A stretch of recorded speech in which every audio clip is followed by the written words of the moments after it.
ککرۍ سڼه ورسک تنبیزې وربوز بوتاړ ولاړه ګانده ورمیږ تلې ورغوې وری نوک کچه ګوته گاونډۍ ګوته منځۍ شاغوتې ګوته بونډې ګوته بند ګروت مټه غټه ګوته خټپۍ خډپۍ د ځاندري دننه برخې پختۍ تورې لرې معده پختورګي پوکڼۍ مثانه چمبړک تړتړو سږې پړپوس زړه اینا زیګر تریخې سخا کولمه غټه کولمه وړه کولمه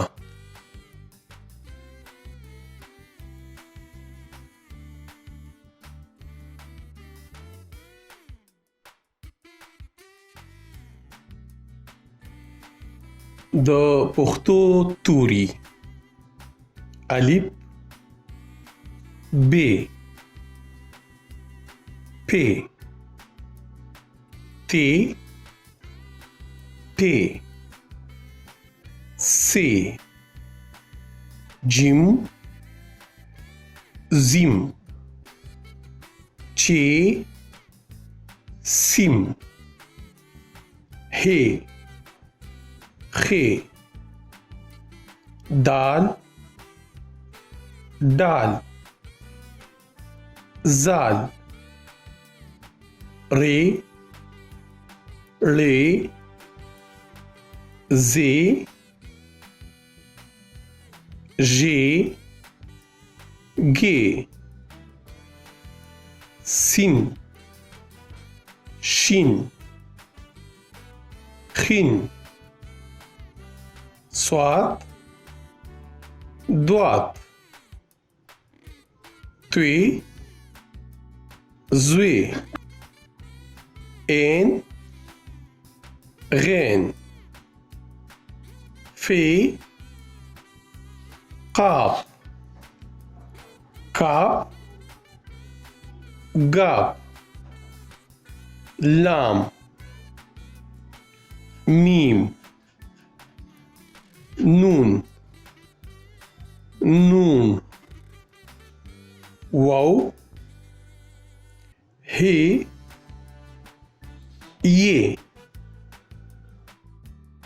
پښتو کې یہ د خپل غږ ناپرته نور څلور غږونه هم لري چې دا د انګریزي د واولز غوندې وي د لیکلي جملې ته پام وکړئ دې سره به په دغه غږونو باندې پوهېدل زیات آسان شي وګورئ جینۍ په ګودر کې منګې ډکوي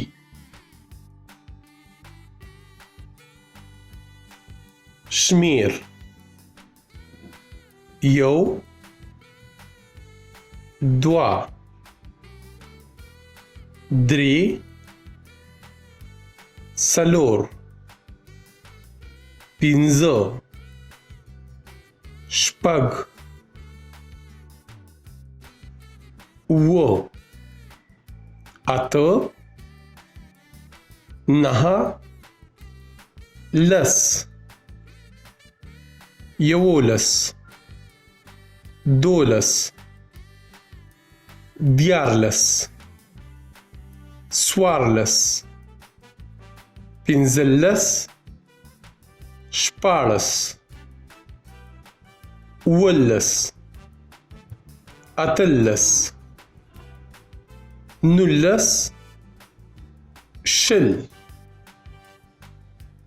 یویشت دویشت دریشت سلیریشت پنځیشت شپږیشت اویشت اتیشت نهیشت دیرش په خپله ژبه کې خبرې کوئ په خپله ژبه کې شمیر کوئ مونږ درته دلته د رڼابند د موبایل شمیر په پښتو کې لیکو تاسو د یو موبایل شمیره په ورکړې شوې کرښه ولیکئ او بیا ورته مخامخ پښتو کې د رڼابند د شمیر غوندې پښتو ولیکئ 341 93 440 370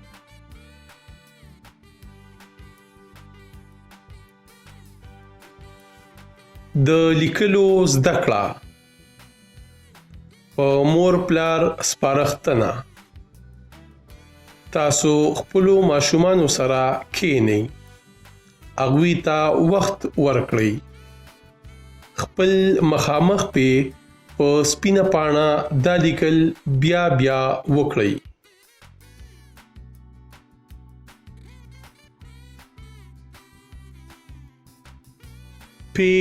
پښتو دال دورشل دلاسا دیوال دوکړی درب ډال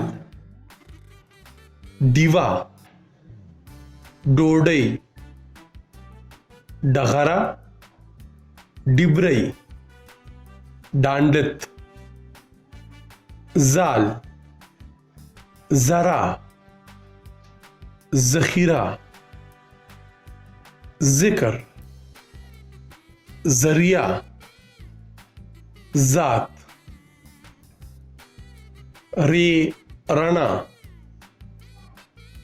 رکشا رمبے روژه روکړ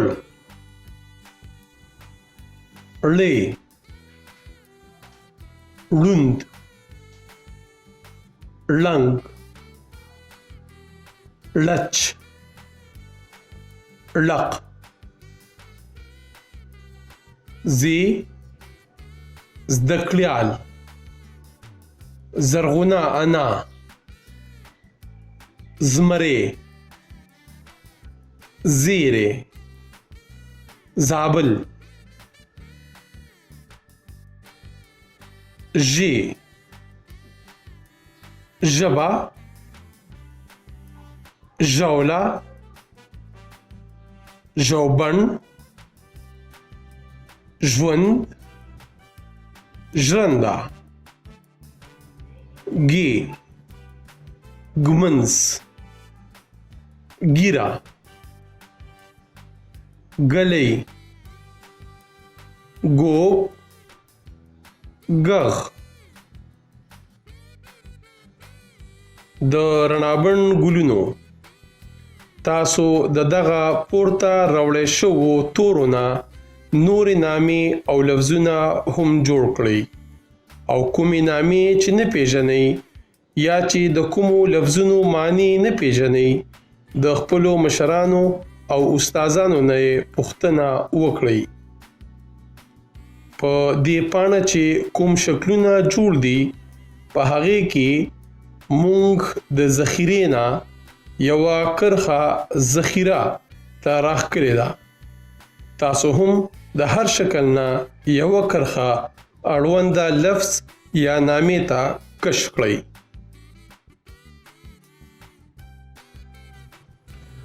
ژوند ښکلی دی زغم برداشت د یو وګړي انسان دننه دا وړتیا صلاحیت چې هغه د بل وګړي اختلاف ومني ته زغم ویل کیږي. که زه دا ومنم چې زه غنم رنګ یم خو د بل وګړي رنګ سپین، تور یا سور سپین کېدی شي، نو ما کې دننه د زغم وړتیا شته. که زه دا ومنم چې زما زیړ رنګ خوښ دی خو د بل وګړي سور، سپین، اودي، شین یا تور رنګ د خوښې رنګ کېدی شي، نو ما کې دننه د زغم وړتیا شته. که زه دا ومنم چې زما د ګوړې شربت خوښ دی خو د بل چا بل څه شربت د خوښې کېدی شي، نو ما کې د زغم وړتیا شته. که مونږ دا ومنو چې د نورو وګړو ژبې، اونې، قبیلې، قامونه، رنګونه، هنرونه، خبرې او عقیدې زموږ نه بیلې مختلفې کېدی شي، نو مونږ کې د زغم وړتیا شته.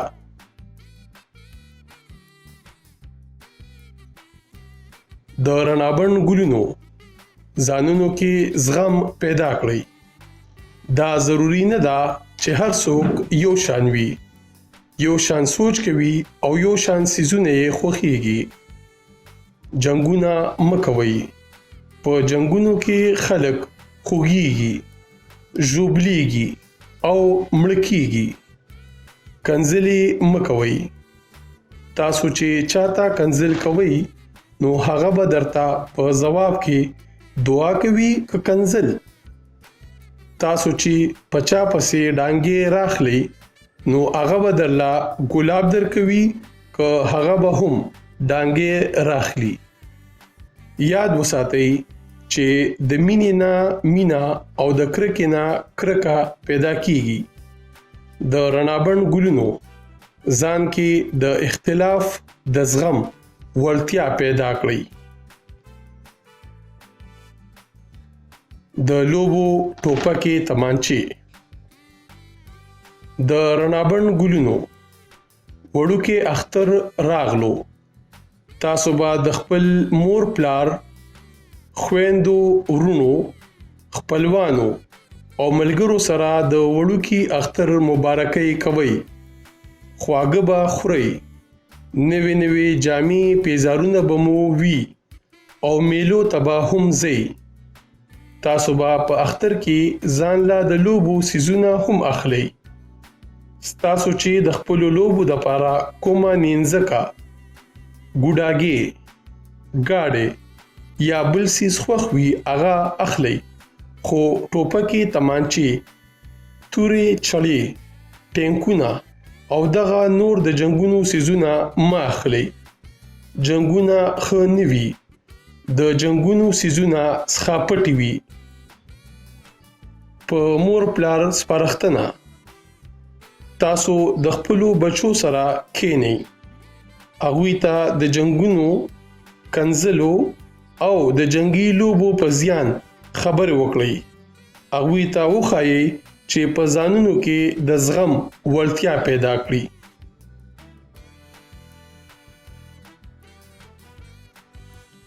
ډینګ او لومبړه.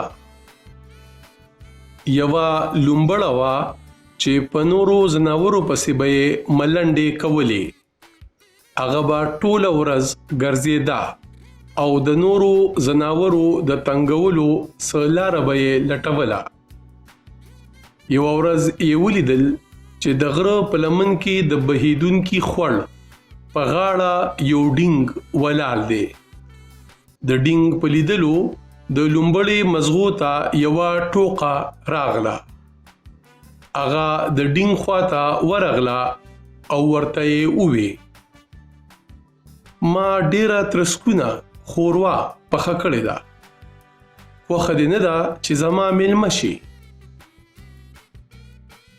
ډینګ ورته ووی: زه ستا مننه کوم چې په ما دې دغه ترسکونه خوروا پیرزو شي، خو که بخنه وکړي او بیا شي نو څنګه به وي؟ خو لومبړي ټینګار وکړو او ډینګ یې ځان سره خوروا ګوټلو دپاره روان کړو. لومبړي په 2 رغو رکیبو کې خوروا راوړه، پخپله خپلې رکیبۍ ته لاندې وتله او د ډینګ خوار اوږده مخوکه په رغۍ رکیبۍ کې د ګوټ کولو جوګه نه وه. ډینګ وچه غاړه پاتې شو. لومبړي خپله رکیبۍ په ژبه وسټله او ډینګ نه پوښتنه وکړه، خوروا دې خوښه شوه؟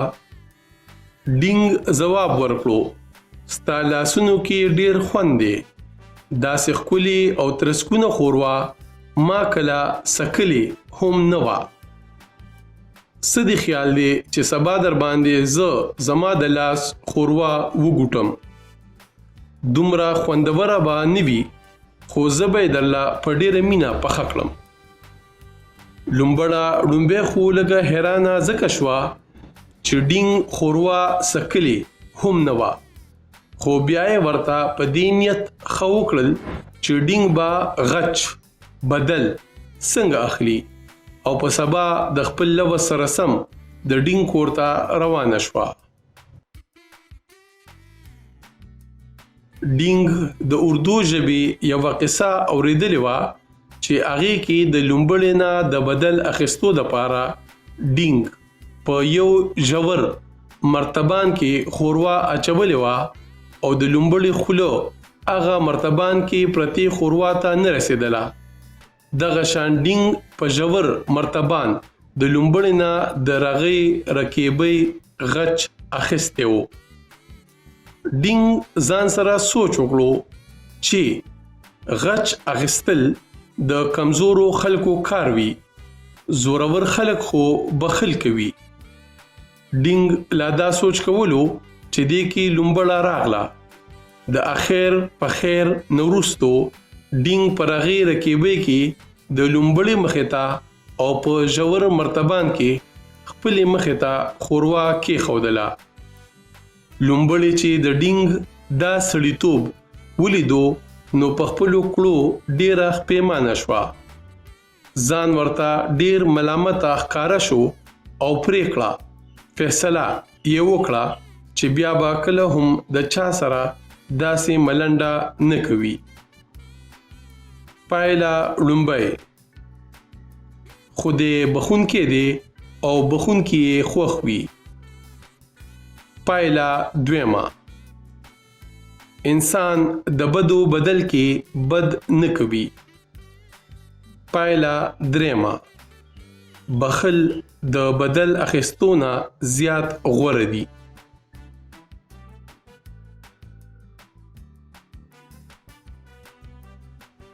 مزغو کې مندانو. دلته د پښتو هر توري حرف ته سلمه یو نخک علامت ورکړی شوی دی. لاندې مونږ د دغه نهکونو نایبه جمله جوړه کړې ده. تاسو هم د ټولو نه اخري کرښه د دغه نهکونو په مرسته بشپړه مکمل کړئ.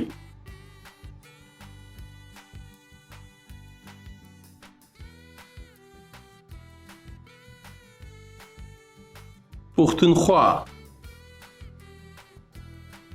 زمونږ وطن دی. پښتونخوا زمونږ وطن دی.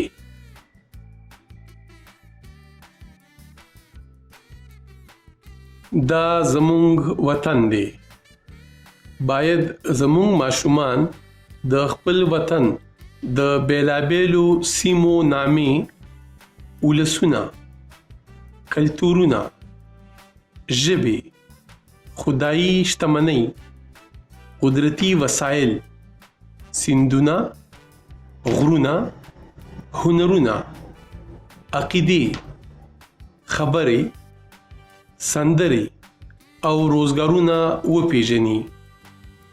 رڼابند کې چې کومه ولسوالي وښودلی شي، مور پلار دې هڅه کوي چې د خپلو ماشومانو سره د دغه ولسوالۍ په اړه خبرې وکړي او هلته میشته د خپلو خپلوانو یا ملګرو یا هلته د تګ قصې دې خپلو ماشومانو ته واوروي.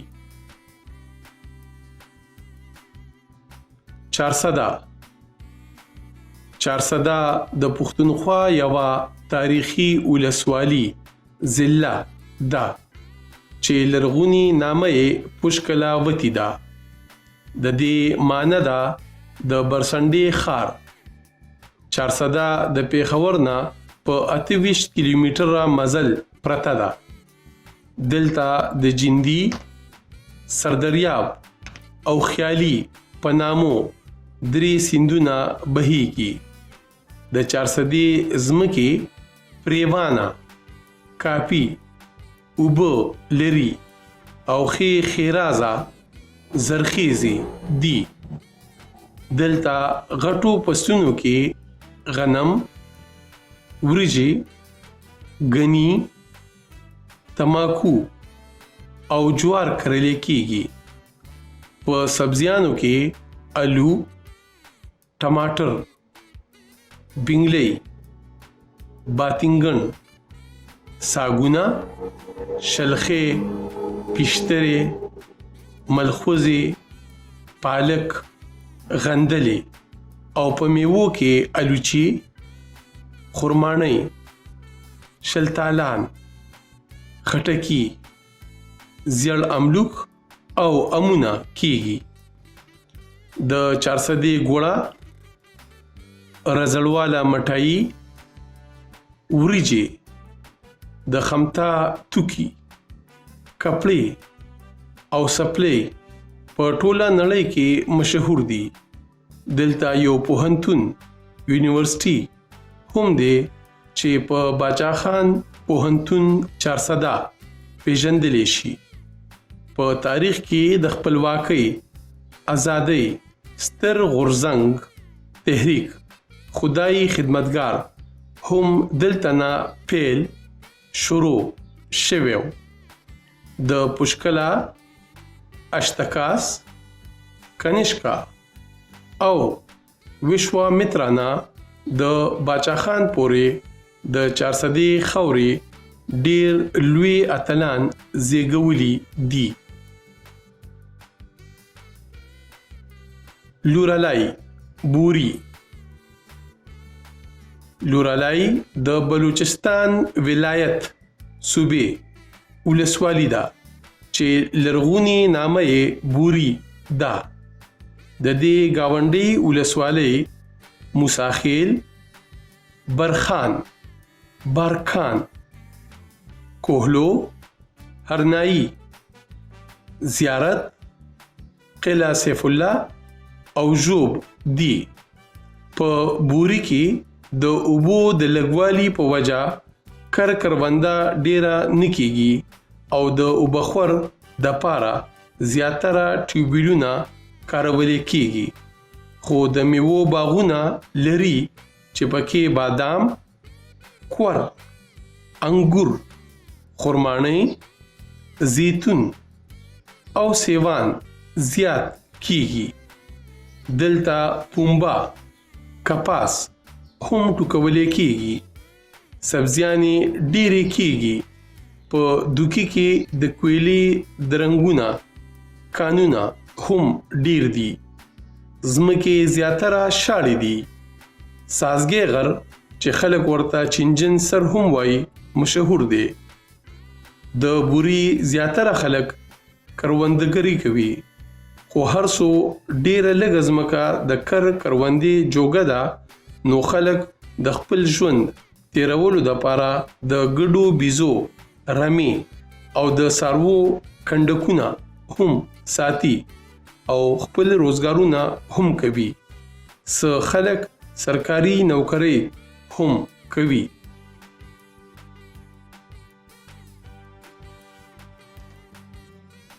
انځورګري.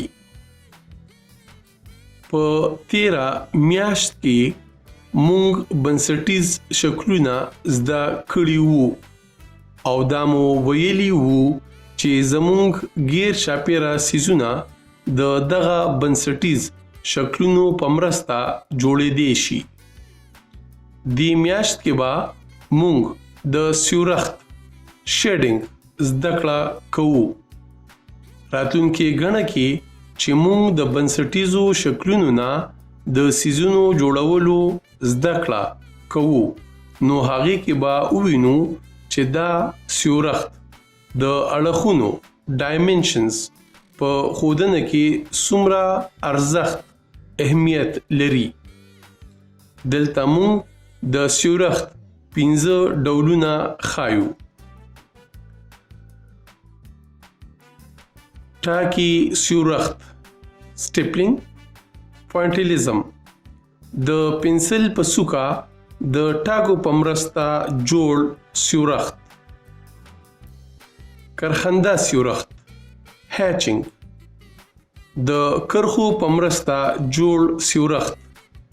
دغه کرښې نیغې هم کیدی شي، کږې هم او بیخي ملاستې کرښې هم کیدی شي.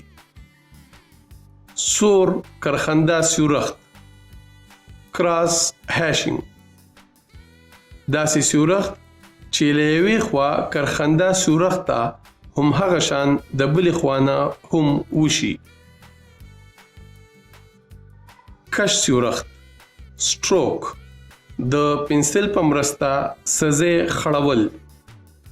پلس کشې سیورښت بلینډینګ سمج، د څه کاغذ، ټیشو پیپر یا کپړې په مرسته کش سیورښت مهینول. د رڼابند ګلونو، تاسو په تیر مخ ښودلی شوي د سیورښت 15 ډولونه وپیژنئ. کله چې یو انځور پینټینګ جوړ کړی شي هلته د اړتیا ضرورت سره سم سیورښت کارولی کیږي، استعمالیږي. دلته مونږ د سیورښت دغه 15 واړه ډولونه په 6 پړاوونو کې د تت لیس انټنسټي نه د تور ډارک کېدلو پورې ښودلي دي. د انځورګرۍ په لومړي سبق کې تاسو ته د پنسلونو ډولونه، اقسام لکه 2B، 3B، 4B، 5B، 6B، 7B، 8B او 9B ښودلی شوي وو. د دغه پنسلو په مرسته د سیورښت دا لاندې ورکړل شوي نمونې په سپین کاغذ وکړئ چې لاس په دې سیورښتونو اموخته شي. ټاکي کرخنده، سور کرخنده، کش پلس کشې.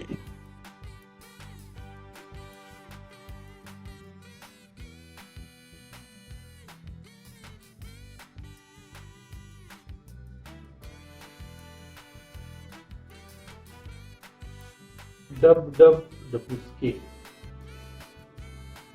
ډب ډب د پوسکې، سرې مچۍ خوړلې دي، سم یې پړسولی دی، غومبس یې ټک ورکړی دی.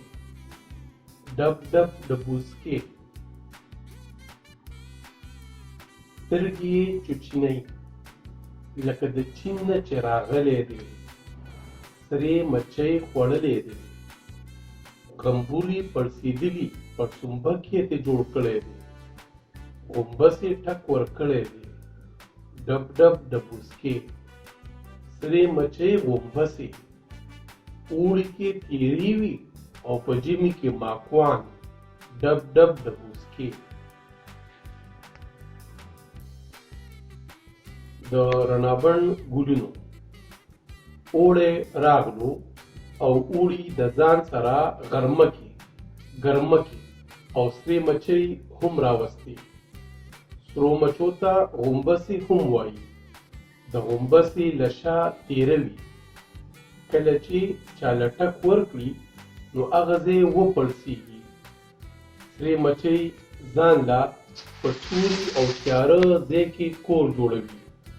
د سرو مچو کور ته ګګ هم ویلی کېږي او دمبکې هم. کله چې ژمی راشي نو د سرې مچۍ له شا پسې شي او بیا ورته ماکو ویلی کېږي. په مور پلار سپارښتنه: د رڼابڼ په رنګینه پاڼه د ځینې هغه خوځندو انځورونه دي چې په اوړي کې څرګندېږي. تاسو خپلو ماشومانو سره په دغه خوځندو وغږېږئ.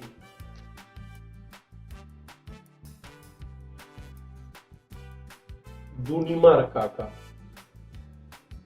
رڼابڼ د دونیمار کاکا په نامه تاسو ته 5 دونې لیکي او ځوابونه به یې هم لیکي، خو تاسو به دغه ځوابونه لټوئ. دونې به 5 وي او ځوابونه 7. تاسو به هر ځواب ته مخامخ جوړه 4 کوټیزه خونه کې د دغه دونې شمیره لیکئ. تاسو کولی شئ چې مونږ سره دونې شریکې کړئ. مونږ به یې ستاسو مننې سره خپروو. چرګه چې چلچک وهي بچي ورپسې پړق وهي. تور سنډه سپینه یې کته مخ یې پورته کډه ښکته. وړوکې هندوکې په سر یې دی چابړې. یو پوست کمر را پریوت شهزاده ترې لاندې شو. کږه وږه په غره خطا څانګې ترخه میوې خوږه. ستوري سپوږمۍ نغرې ډوډۍ او طبخې. پتیله د شاتو مچۍ. بړستن املوک. ټوقه. یو سړي ته مولا وویل د روژه ماتي په وخت چې د خدای نه هر څه وغواړې خدای دعا خامخا قبلوي. هغه سړي په لومبي روژه ماتي لاس پورته کړل او دعا یې وکړه: یا خدایا سبا له اختر کا. د توتکرکي کور. یو توتکرکي ډیر په بده ورځ و. هغه غوښتل چې خپل ځان او خپلو بچو دپاره یوه ځاله جوړه کړي. هغه یو خوا بل خوا وچ واښه لټوي. د ډېرې ستړیا او زړه چاودون نه پس د بکیانې په یوه څانګه کې ځان له کور جوړ کړي. هغه دې کور ته د ډېرې خوشحالۍ نه په جامو کې نه ځایېږي. هغه سندرې وایي او مستي کوي. کله چې شپه شي او هغه سترګې پټې کړي نو داسې محسوس کړي چې ګنې د هغه کور په خوځېدو دی. هغه زړه کې وایي چې زلزله شوه او د خپلو بچو سره په هیبت بهر راوالوځي. څه ګوري چې یو هاتي خپل سر په زوره زوره د ونې سره ډقوي او دغه وخت د توتکرکي کور هم د خاورو سره خاورې شي. توتکرکي که د خپل کور په ورانېدو ډېر هم غوسه شي خو د ویرې نه خوار هیڅ ویلی نشي. هغه یو ځل بیا د ډېرې خوارۍ نه پس د وچو وښو او نرو نروچکو ډکو نه ځان له بل کور جوړ کړي او د خپلو بچو سره هلته دېره شي.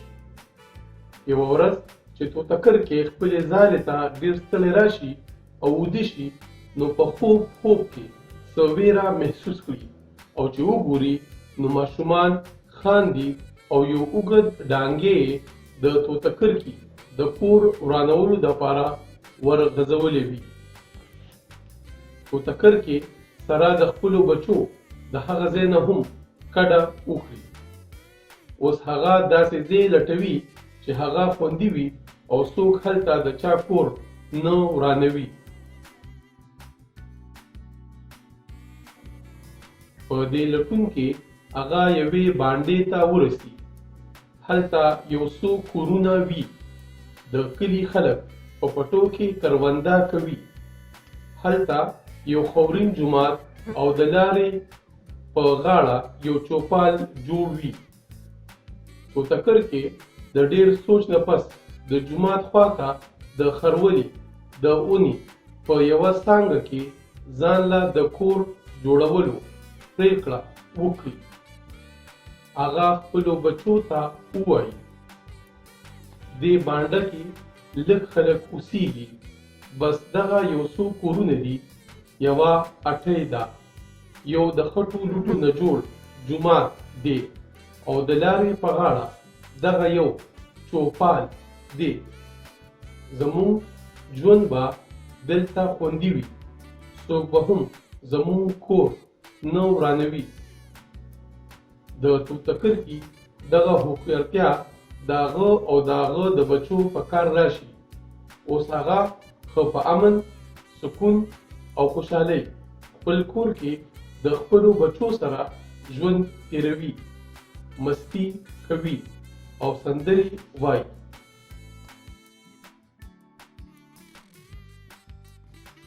اتلان. کنیشکا. د اتلانو لړۍ کې به دا میاشت زموږ د سیمې د یو بل نوموړي مشهور اتل کنیشکا پیژنګلو کوو. کنیشکا یو ډیر نوموړی باچا تیر شوی دی. دا اتل په پېښور کې پیدا شوی او لوی شوی و. د ده زمانه د روان انګریزي کلندر لومبنۍ پیړۍ سلیزه صدۍ ده. د دې مطلب دا شو چې دا اتل ښاغلي محمد صلی الله علیه وسلم د زمانې نه 600 کلونه وړاندې تیر شوی دی.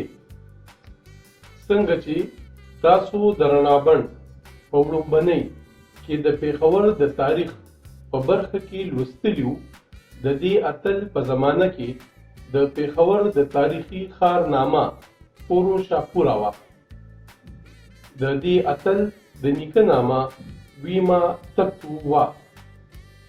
د تکتو په نامه د کوټې ښار کې یو غټ غر هم یاد دی. د کنیشکا د پلار نامه ویما کدپیسیز وو. د ده پلار او نیکه هم د خپل وخت د دې سیمې باچاهان وو او د دوی باچاهۍ ته به یې د کوشانو باچاهي ویله. د کنیشکا په وختونو کې دا باچاهي د خپل وخت په ډیر اوچت مقام ولاړه وه. کنیشکا نږدې تقریباً 23 کلونه د دې سیمې د دغې غټې باچاهۍ واکمن و چې پلازمینه دارالحکومت یې وړومبی خوشکلاوتي چارسده وه او بیا پوروشاپوره پېښور یې د خپلې واکمنۍ پلازمینه کړه. دا باچاهي دومره لویه او پراخه وه چې د دې حدونه تر د اوسني ازبکستان، تاجکستان، د امو د سیند او د کشمیر پورې غځېدلي وو.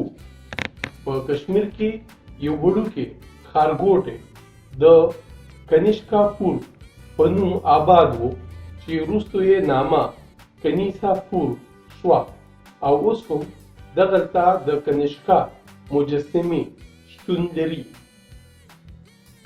کنیشکا د کوشانو د یوې قبیلې نه و. هسې خو کنیشکا ډیر زیات خدمات ترسره کړي دي، خو موږ به یې دلته دوه خدمتونه یاد کړو. یو هغه غټه لاره چې وروستو تاریخونو کې د ریخمو لار شاهراه ریشم سلک روډ په نامه یاده شوې ده. د دې اتل په کوششونو د دې پیل شوی و. دا نږدې 4000 میله هغه غټه لاره ده چې د نړۍ مشرقي او مغربي برخې د یو بل سره تړي. بل د دې اتل تر ټولو غټ خدمت دا و چې د په اول ځل د دې سیمې مورنۍ ژبه د سرکار او دربار ژبه وګرځوله. دغه وختونو کې به یې دې ژبې ته اریا ویله. دا اوس چې څنګه موږ سره په پښتو او فارسي کې الف ب پ دي، دغه وخت داسې توري حروف نو دا توري داسې وو لکه په رڼابڼ کې موږ تاسو ته د مزغو کې منداڼو په نوم نښکونه علامتونه درښایو. دغه زمانه کې به د دې سیمې زیاتره ژبې چې په کوم ډول لیکل کېدلې دې ته به خروشتي لیک ویلو. د کنیشکا د زمانې جوړې سکې مجسمې او په ډبرو کاڼو لیکلي یاداشتونه نن هم د لندن، د اتر پردیش په مترا او د پېښور په لرغونتونونو میوزیمز کې خوندي پراته دي. کنیشکا د بهادرۍ او عدل و انصاف سره سره د آرټ ښکلي هنرونو هم ډیر زیات قدردان وو. ولسي لوبې پټپټوني. د ولسي لوبو یوه لویه ګټه دا ده چې دا د ماشومانو په تنکو ذهنونو کې ډیر په وخت په شریکه د کار کولو او په شریکه د ژوند نه د خوند اخیستلو خوی اچوي. د ولسي لوبو کې پټپټوني یوه داسې لوبه ده چې واړه یې ډیره په مینه کوي. د دې دپاره ماشومان، جنکۍ او هلکان رايوځای شي. یوه ماشومه یا ماشوم یوې اونې یا دیوال ته په خپله څنګل سترګې پټې کړي او نور ماشومان یو خوا بل خوا پټو ځایونو ته منډه کړي. څو شېبې پس اونې یا دیوال ته په خپل څنګل سترګې پټې کړي ماشوم یا ماشومه په زوره غږ وکړي چې اب پې. د دې تپوس دا مطلب وي چې که تاسو ځانونه زمانه پټ کړي وو نو چې زه ستاسو لټولو او چوپ کولو، نیولو او په سر لاس ایښودلو دپاره درشم. د اب پې غږ وشي او دیوال یا ونې ته په خپل څنګل سترګې پټې کړي ماشومه یا ماشوم منډه کړي او د دغه پټو شوو ماشومانو لټون پیل شروع کړي. پټ شوي ماشومان هم ځانونه د ګیرېدلو نه ژغوري، بچ کوي او هڅه کوي چې د هغه دیوال یا اونې خواته ورسي او لاس پرې کېږدي. د منډو ترړو کې په دیوال یا اونې په خپل څنګل د سترګو پټونکي ته چې کوم ماشوم یا ماشومه په لاس ورشي په سر یې لاس کېږدي او چوپ یې کړي.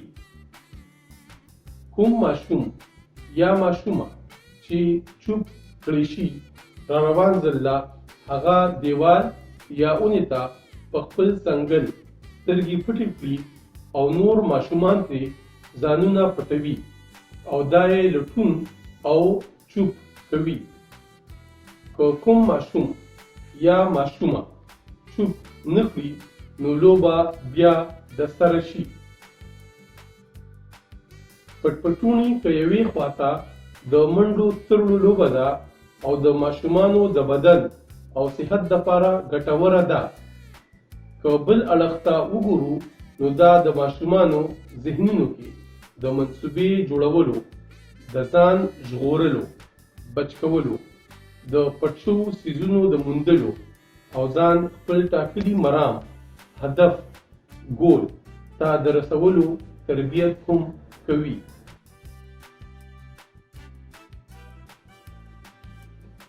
زمونږ کلی وردګه. وردګه زمونږ د کلي نامه ده. وردګه د چارسدې ولسوالۍ ضلع د رزړو تپې یو کلی دی. د سرډیرو نه چې بالولي ته د نیر په غاړه کوم سړک تللی دی، زمونږ کلی د دغه سړک په غاړه پروت دی. د نیر نه ځای په ځای لښتي وتلي دي چې زمونږ د کلي ښېرازه کښتونه پټي پې اوبه کېږي. د کلي زیاتره خلک کروندګري کوي. زمونږ د کلي په کښتونو کې غنم، ګني، تماکو، جوار او بیلابیلې سبزیانې ټوکولې کېږي. پخوا دلته د پارسیمنو، الوچو، خرمانو، شلتالانو او الوکاټو ډیر باغونه وو چې د وخت تېرېدو سره اوس ډیر نه دي پاتې، خو کروندګر خټکي او د ځمکې توتان، سټرابري کري. زمونږ د کلي یو سر ته د فوجون کاکا او بل ته د شکور استاد جوماتونه دي چې خلک پکې منځونه کوي او ماشومان پکې د سحرې سپارې زده کوي او قرآن لولي. دلته د هلکانو دپاره 4 او د جینکو دپاره 3 سرکاري ښوونځي سکولونه دي چې د پیلیزو زده کړو نه پکې د 10م ټولګي کلاس پورې زده کړې کېږي. زمونږ کلي کې د عزیز ماما د سیکلو د سمولو او د هغه د زوی نري سجاد د بجلو د سامان اټۍ ده. د آیات خان ماما زوی عابد هم د بجلو کار کوي. زمونږ کلي کې د ټولو نه پخوانۍ اټۍ د خادم استاد ده. اوس د پیښوري کاکا، د ارشاد ماما او د ممتاز کاکا د ورور اټۍ هم دي. زمونږ د کلي خلک د دې اټیو نه سوداګانې راوړي. د ضیاءالله د سبزۍ، پیو مستو او میوو اټۍ ده.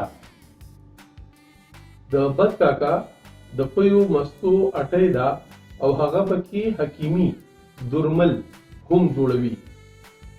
جان ماما د بازار نه غوښه راوړي او زمونږ د کلي خلک یې وړي. دلته د شیر حسن ډاکټر اټۍ هم ده چې مونږ ته دارو درمل راوړو.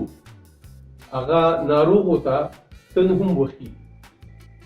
د مینودین کاکا اټۍ کې د کلي خلک سرسنه سموي.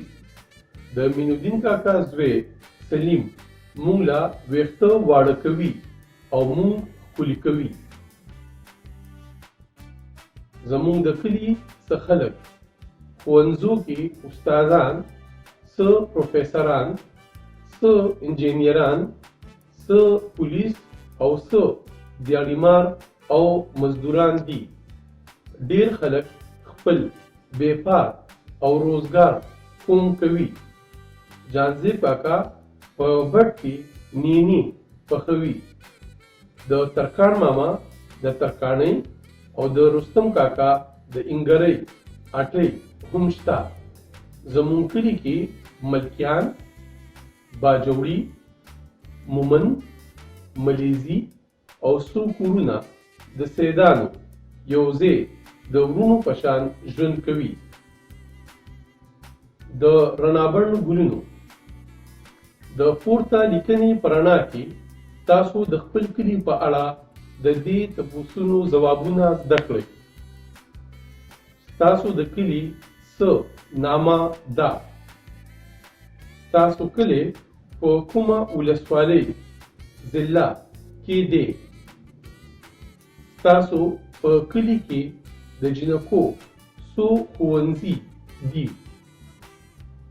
ستاسو کلي کې د ټولو نه پخوانۍ اټۍ د چا ده؟ ستاسو کلي کې خلک څه روزګارونه هنرونه لري؟ خدایي خدمتګار فضل رحیم صافي هم د وردګي دی.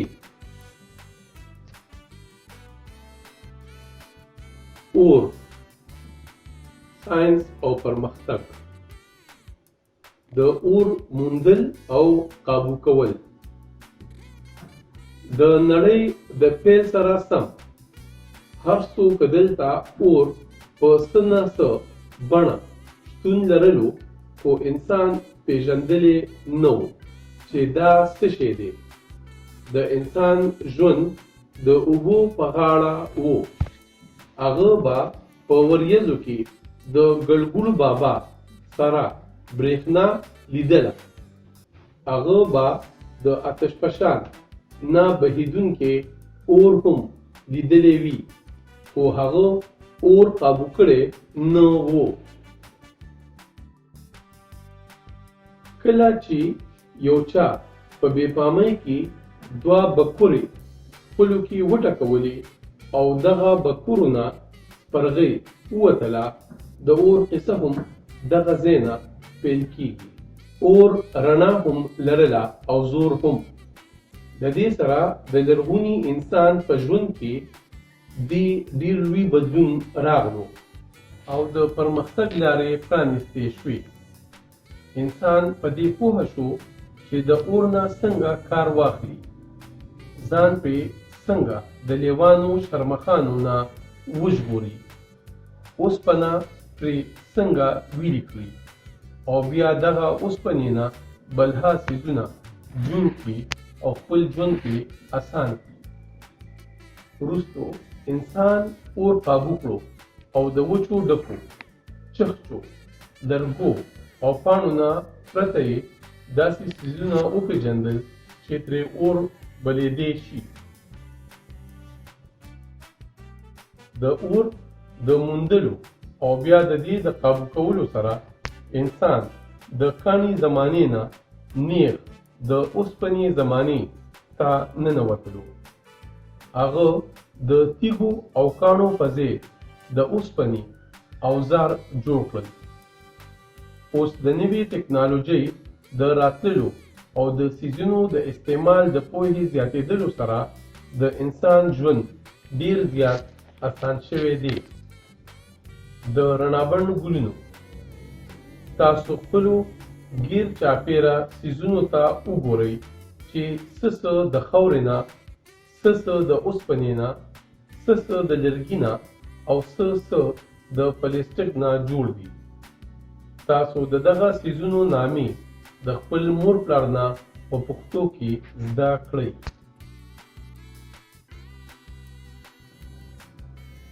پا پلی پل. هر ګام اخیستو نه بچي سوچ کول اول. پا پلی پل واخله پا پلی پل. خوري که تیندکونه ته ای زما د ناز بچي، بیلی نه چې زړه ورې دې کې دی یو راز بچي. تګ به زده کوي د تیندکونو په بدل. پا پلی پل واخله پا پلی پل. ژوند دې پرېوتل او پاسېدل زما د سر ګله. ټینګه حوصله ساته زده کړه دا هنر ګله. ژوند کې کامیابۍ او ناکامۍ دي دواړه مل. پا پلی پل واخله پا پلی پل. نن چې دا واړه واړه ګامونه اخلي درې څلور، دا د تګ آغاز دی بچي ستا د خپل منزل په لور. خپل محنت کوه په پاک الله لره توکل، پا پلې پل واخله پا پلې پل. ما په ډېره لویه تمه کوز کړلې د غېږې نه، ته د قام خدمت نه به چرې وروستو کېږي نه. پی د پښتنې مور دی چې څکلي دي یو ځل، پا پلې پل واخله پا پلې پل. د رڼابڼ ګلونو.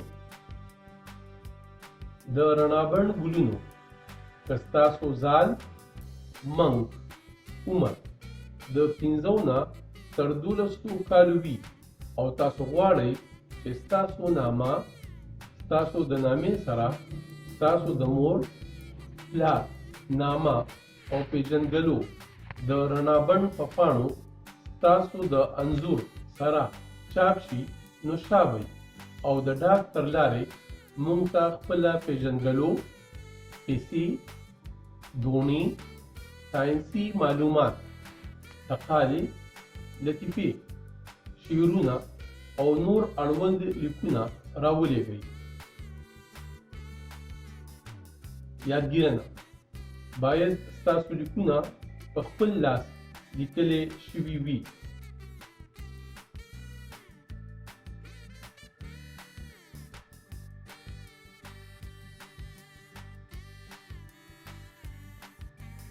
بیلونګړی، پیشړونګی، انګکی، خړلمی، کوړی بلی، ملخ، میلخ، مچخ، کارغه، وراق، ډمبره مچۍ، بمبره مچۍ، ډنډاره، ډمډاره، سره مچۍ، غومبسه، غالبوزه، د شاتو مچۍ، غلوزه، کولاله مچۍ، زبرګه مچۍ، تور مچ، غوباڼې، د غلو مچ، شین مچ، کټمل، منګونډ، کینډې، ماشې، منګاسې، سپږه، ریچا، زنزه، زمزه، سوبله، سرسوبنده، لړم، د کولالې مچۍ کور،